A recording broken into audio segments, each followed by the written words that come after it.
No creo mucho en la poesía expresiva, me gusta más la idea de una poesía fictiva, que invente cosas, ¿no? Que invente lugares de subjetividad, desde donde mirar la vida, eso me ha interesado siempre. Que parece que no sabemos decir lo que nos duele, ¿no? Desde cuando vamos al médico, ¿viste? Y te pregunta, ¿cómo le duele? Y tú no dices, ¿cómo le explico cómo me duele? Entonces te dicen, de la escala del 0 al 10, cuán fuerte, ¿no? Y tú empiezas a hacer metáforas, ¿no?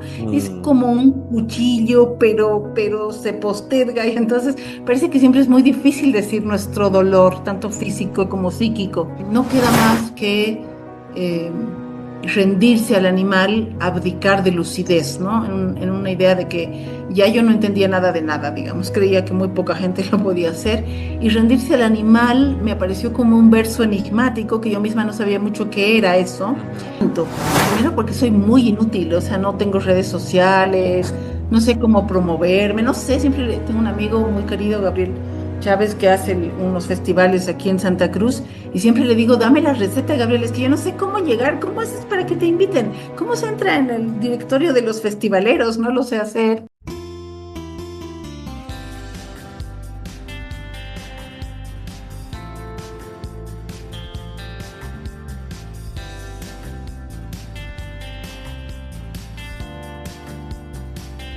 Hola y bienvenidos otra vez a mi canal de YouTube Español por Dentro. Estoy aquí con otra figura literaria muy importante desde América Latina. Estoy con la poeta, investigadora, docente universitaria y crítica literaria boliviana, Mónica Velázquez Guzmán. Hola Mónica, muchas gracias por estar aquí. Hola, Siddharth, un gusto, buenas noches a ti y a tus oyentes. Bueno, gracias, gracias por estar aquí, Mónica. Es un placer tenerte aquí. Me da mucha ilusión entrevistarte sobre tu carrera literaria, pero sobre todo déjame presentarte a mi público. Mónica Velázquez Guzmán obtuvo su doctorado en literatura hispanoamericana en el Colegio de México. Es conocida principalmente por su labor en la crítica, ensayo, edición, enseñanza, lucha contra la discriminación y el apoyo a la juventud. Es considerada una de las voces más importantes de la literatura boliviana en el siglo XXI. Y siempre hablar con figuras literarias contemporáneas nos da mucho conocimiento sobre pues, el arte de escribir en los tiempos modernos. Así que otra vez, Mónica, gracias por estar aquí. Un gusto.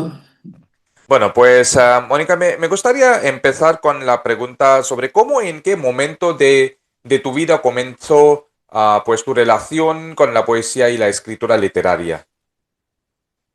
Mira, es difícil especificar un momento, ¿no? Luego uno arma su recuerdo y arma una narrativa. Eh, yo me acuerdo disfrutar mucho la voz de mi madre leyéndome cuentos cuando era pequeña y fabular cuentos a mi vez, digamos, muy chica, ¿no? Y Ujú, luego, como hay circunstancias que le hacen llegar a uno como a la conciencia, creo, del lenguaje, ujú, me pasó como a muchos poetas que he escuchado que la enfermedad los acercó a un momento de pausa, ¿no? Yo estuve muy enferma a los 13 años, ujú, entonces estuve sin ir al cole y pensando mucho en la muerte en una edad muy temprana. ujú, Y en esos meses de enfermedad fue que empecé a pensar en verso. Yo ujú, había leído muy poca poesía en el colegio, cosas muy básicas.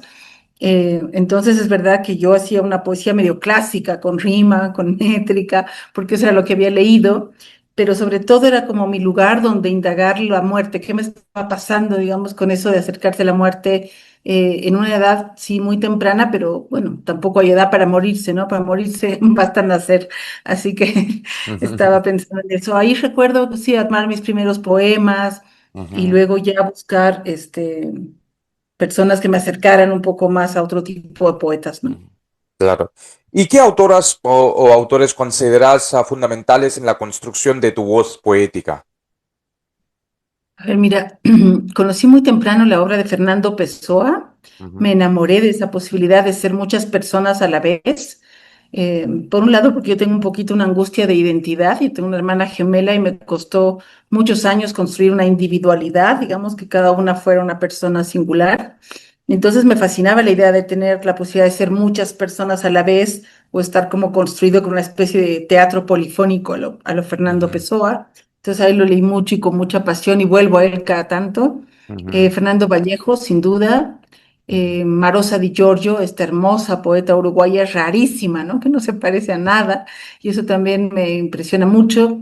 Y aquí en Bolivia fui muy cercana y luego ha sido muy importante en mi carrera, Blanca Vitúchter, una poeta de padres alemanes, pero que nació y además, como ella decía, eligió de ser boliviana, ujú. que es también alguien a quien leo con frecuencia.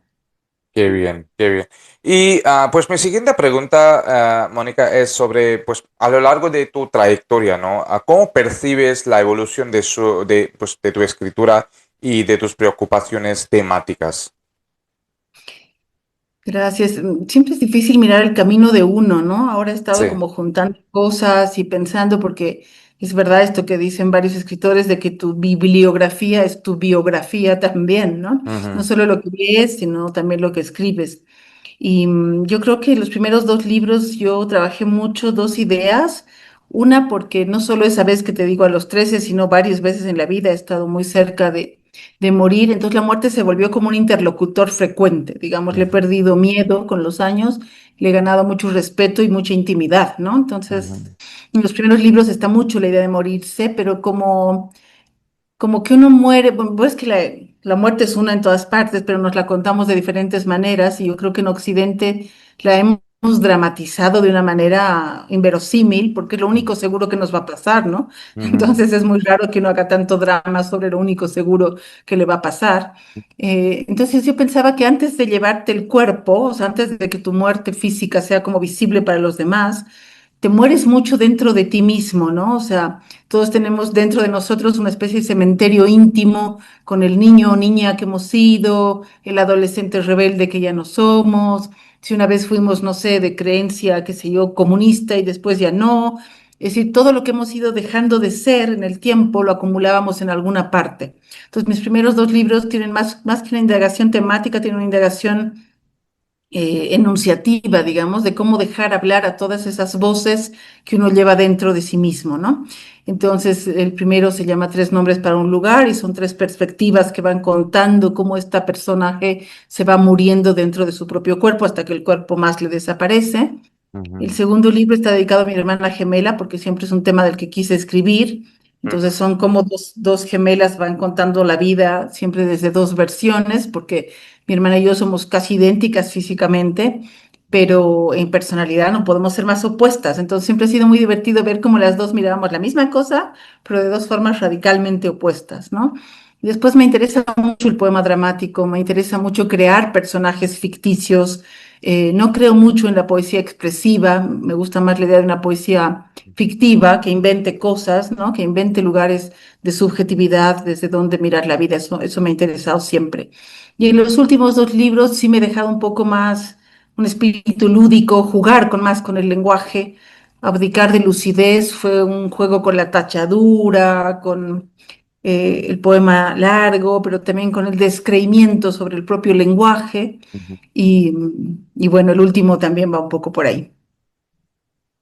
Muy interesante. Y Mónica, muchos de tus poemas exploran pues temas de memoria y la experiencia íntima, ¿no? Ya, como has mencionado también antes. Entonces, ¿cómo se articulan estos elementos en tu proceso creativo? Mira, mi poesía durante los primeros tres o cuatro libros fue pensada y calificada por algunos lectores como muy íntima. A mí Ujú, eso siempre me parece muy gracioso porque has visto que uno cuenta algo muy íntimo y mucha gente dice, a mí también me pasó. Entonces uno piensa, no hay ujú, nada tan personal, tan íntimo en verdad, porque somos humanos y compartimos cosas, dolores, experiencias. Me gusta mucho trabajar las zonas intensas de ujú, la subjetividad, o sea, eso que no le decimos. Quizá porque, como te digo, enfermándome tan joven, encontraba que yo no podía hablar mucho del dolor de la muerte, que la gente se escandalizaba. Entonces, desde muy pronto pensé, ¿por qué hay temas de los que no se puede hablar? ¿No? Parece que solo tenemos que decir que somos felices, prósperos y que creemos en el más allá, y pues no siempre es así, ¿no? Entonces, me ujú, interesan zonas secretas de la intimidad que están rodeadas de una cierta censura, ¿no? Hay un poema mío que se llama Siete formas para decir el dolor, por ejemplo, que parece que no sabemos decir lo que nos duele, ¿no? Desde cuando vamos al médico, viste, y te pregunta, ¿cómo le duele? Y tú no dices, ¿cómo le explico cómo me duele? Entonces te dicen, de la escala del 0 al 10, cuán fuerte, ¿no? Y tú empiezas a hacer Mm, metáforas, ¿no? Es mm, como un cuchillo, pero se posterga y entonces parece que siempre es muy difícil decir nuestro dolor, tanto físico como psíquico. Entonces esas cosas me interesan mucho. Y la memoria, yo no había tenido poemas muy sociales o muy colectivos, ujú, pero yo nací en la última dictadura boliviana y mi memoria del horror y del autoritarismo que vivió todo el continente en la década del 70 es afectivo, es decir, yo no tenía edad para darme cuenta ideológicamente de lo que estaba sucediendo, pero ujú, yo respiraba el miedo, ¿no? Entonces ujú. mi mamá apretándome la mano porque veíamos militares en toda la zona, o mis amigos comentábamos de pequeños que los papás podían no volver a la casa, ¿no? Porque te podían desaparecer, y entonces había mucho miedo. Entonces, en el cuarto libro escribí un poema muy largo que se llama Desaparecido Sur, que fue como darle voz a esas pesadillas de la dictadura, pero en una clave emocional y onírica, porque no era ideológica, no podía hacerlo, digamos. Y fue bonito porque desde que los escribí ya no tuve pesadillas, entonces fue una especie de exorcismo también.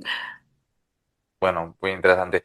Y pues mi siguiente pregunta a Mónica es que ¿en qué lugar ocupa pues el cuerpo y la sensibilidad en tu obra poética en general?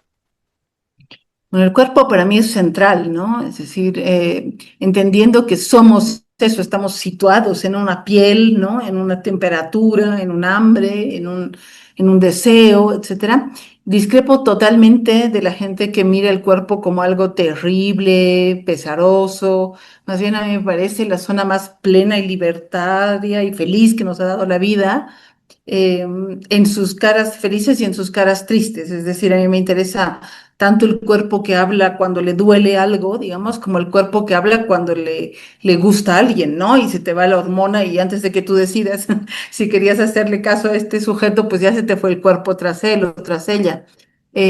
Entonces, a mí el cuerpo me parece central, lo he trabajado mucho, está yo creo que hiper presente en todos los libros, Mm. como el lugar desde donde somos, ¿no? Desde donde estamos. Y yo digo que felizmente tiene fecha de caducidad. Contra mucha gente que le espanta esto, yo creo que más bien está bien que las cosas se acaben, ¿no? Si duraran para siempre, pues imagínate una cita del dentista eterna, ¿no? O un pesar como el que estamos viviendo en este momento en el mundo sin resolución. Entonces, a mí me parece que el cuerpo te recuerda el instante cuando es pleno, ¿no? Cuando es gozoso, y te recuerda el paso del tiempo también. Entonces, eh, soy una poeta que reafirma la vitalidad del cuerpo en su estado efímero, caduco, vulnerable. Eso es justamente lo que me parece que lo hace tan entrañable. Bueno, y en Animal Print, tu libro más reciente, ¿no? ¿Qué nuevas búsquedas o rupturas aparecen con respecto a pues a tus trabajos anteriores? Mira, fue un libro muy difícil de escribir, me tomó como 7 años, no es que escribiera todo el tiempo en esos 7 años, pero fue muy lento, hacía un libro a cuentagotas y yo me iba angustiando un poco porque yo quería mirar el mundo animal, que me estaba llamando mucho, ¿no? En el Abdicar de Lucidez, que es el 2016, yo había escrito unos versos, ves que uno no puede explicar todo lo que hace, tampoco hay algunas cosas que le son como dadas, ¿no? Y entonces decía, no queda más que eh, rendirse al animal, abdicar de lucidez, ¿no? En una idea de que ya yo no entendía nada de nada, digamos, creía que muy poca gente lo podía hacer. Y rendirse al animal me apareció como un verso enigmático, que yo misma no sabía mucho qué era eso, Ujú, pero evidentemente me pareció que había como un llamado a mirar en lo animal otras formas de estar en la vida, sobre todo eso, sin idealizarlos, ¿no? Entonces empecé a escribir sobre eso, te digo, finales del 2016, y el libro salió el año pasado, o sea que tomó siete lentos años, y mientras tanto el tema se puso como de moda, ¿viste? Aparecieron 400 libros sobre animales, y bueno, yo decía, bueno, ya ni modo, será un aire de época, tal vez todos estemos queriendo mutar un poco a nuestro lado más animal. Y a nivel de lenguaje, creo que también hay un trabajo porque yo quería, es difícil de explicar, pero yo quería animalizar el lenguaje, es decir, sacarlo de mucho sentido, de mucha concentración de sentido, y llevarlo a lo perceptual, a lo erótico, al humor, pero también al pesar, digamos, de que estos animales pues se nos están muriendo, ¿no? Mucho por nuestra propia crueldad, digamos, con ellos, pero también que los animales, pues al no ser conscientes de su muerte, mueren nomás, o viven nomás, o aman nomás, o no sé si aman, pero desean nomás. Entonces me parecía que ese estarse quieto, dejando que la vida ocurra, también era un lugar deseable y que nos enseñaba cosas para salir de nuestra angustia de control, de nuestra angustia de explotación, etcétera, ¿no? Entonces no es un libro activista, no es un libro pro vegano, digamos, aunque hay un par de poemas de las queridas vacas, sino que es un poema en el que traté de dejar un poco mi lenguaje humano, que no se puede nunca, sobre todo porque estoy escribiendo, ¿no? Con un lenguaje, pero acercarlo a esa otra manera de habitar la vida que creo ver en los animales. Muy interesante. Y claro, pues a la hora de leer este libro también me pareció muy fuerte algunos de los algunos de los poemas que leí. Y pues siguiendo quedándonos con este libro, ¿no? El título Animal Print, ¿no? Sugiere una fuerte carga simbólica. ¿Cómo dialogas lo instintivo o lo animal con el lenguaje poético en este libro? Mira, a mí me cuestan mucho los títulos, sufro mucho y hago sufrir mucho a mis editores porque hasta que están imprimiendo me piden que por piedad ya ponga un título. Y lo que pasa es que nunca lo tengo muy, muy claro el título, ¿no? Y en este caso no lo tenía, y tenía como 20 títulos y no había forma. Y un día escuché la expresión animal print y me hizo mucho sentido porque es, por un lado, claro, la gente rápidamente lo asocia a la moda, ¿no?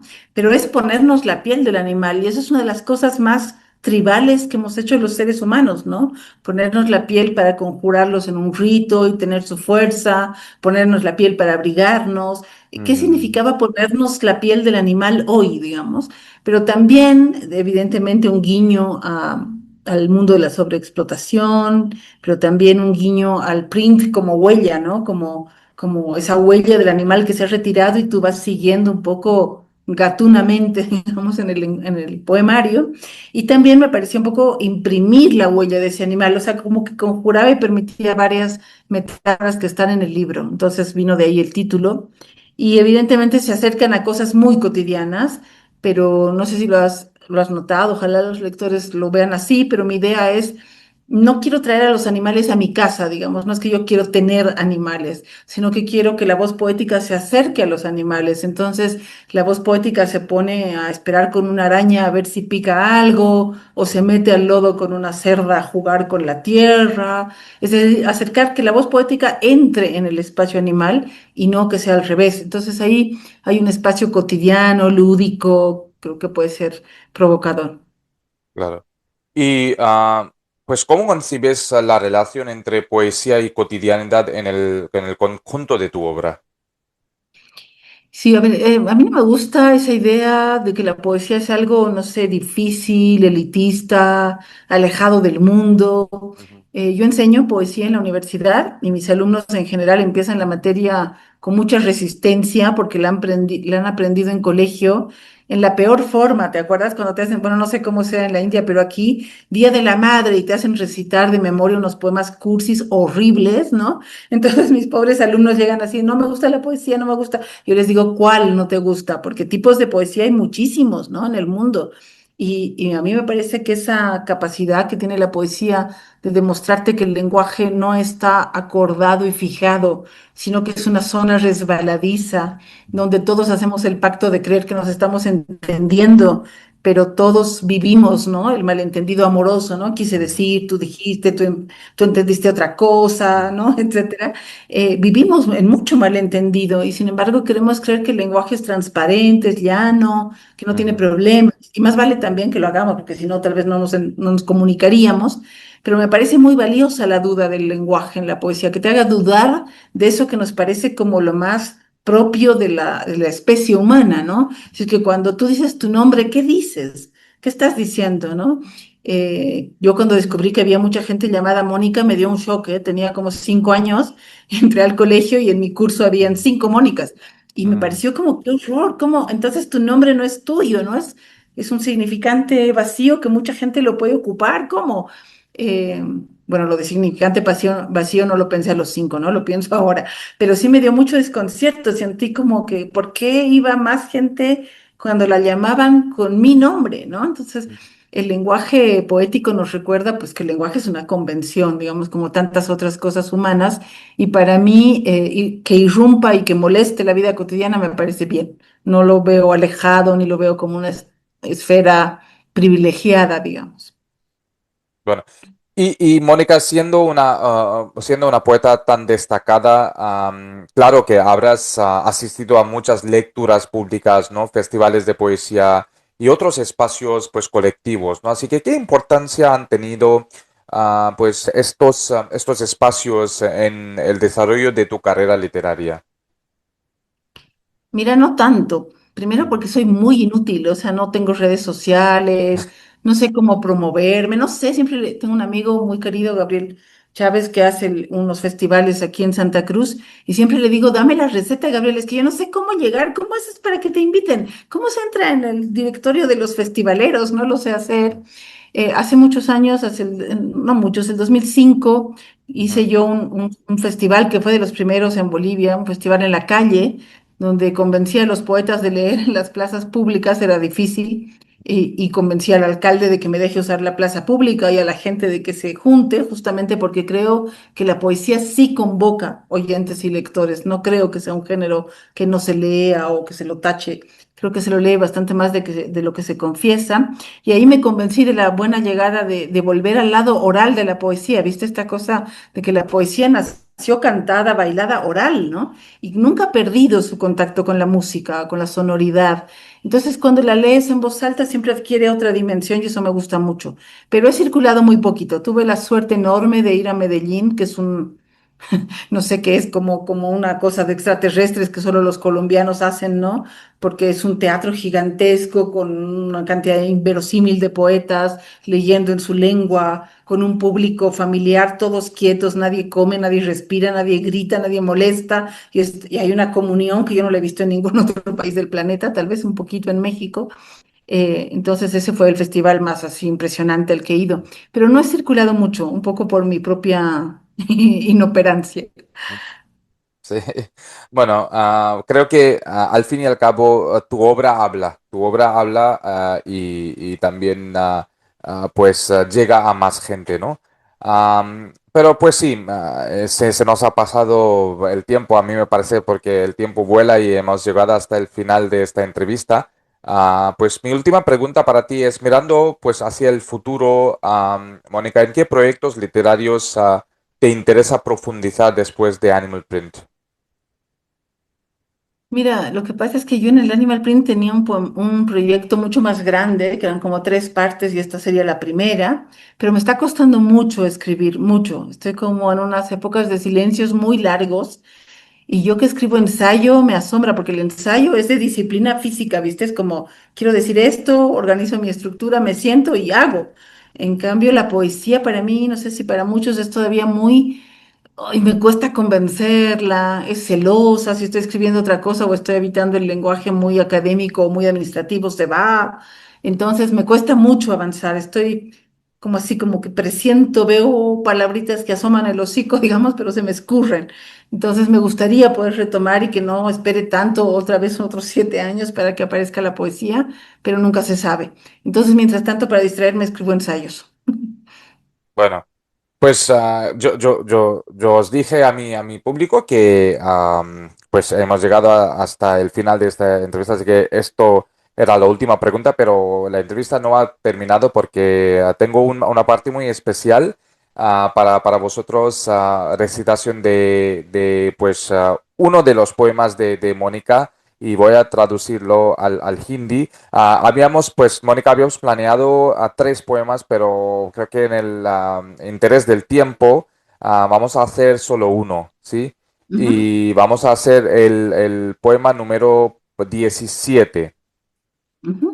Y bueno, pues, por qué no recitas tú primero el original en español y luego yo leo la versión traducida al hindi? Oh, qué lindo, me va a gustar escucharlo en otra Sí. lengua.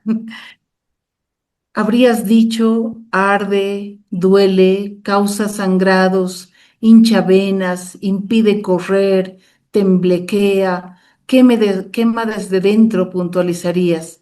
Hubieras dispersado un alarido, quejas, gemidos, te hubieses dejado caer blandamente en lo muerto, si el ojo cazador hubiera ignorado crías en tu escondite.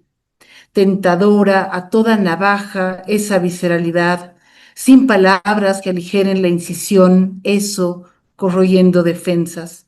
Sujetado a los órganos, jadeas, pero qué lenguaje, ciervo atravesado de bala, nacería de tus ojos afiebrados. Qué adverbios, qué sufijos a ras de tu lengua. Tareas disciplinarias imponen mayor tartamudez a tu mutismo.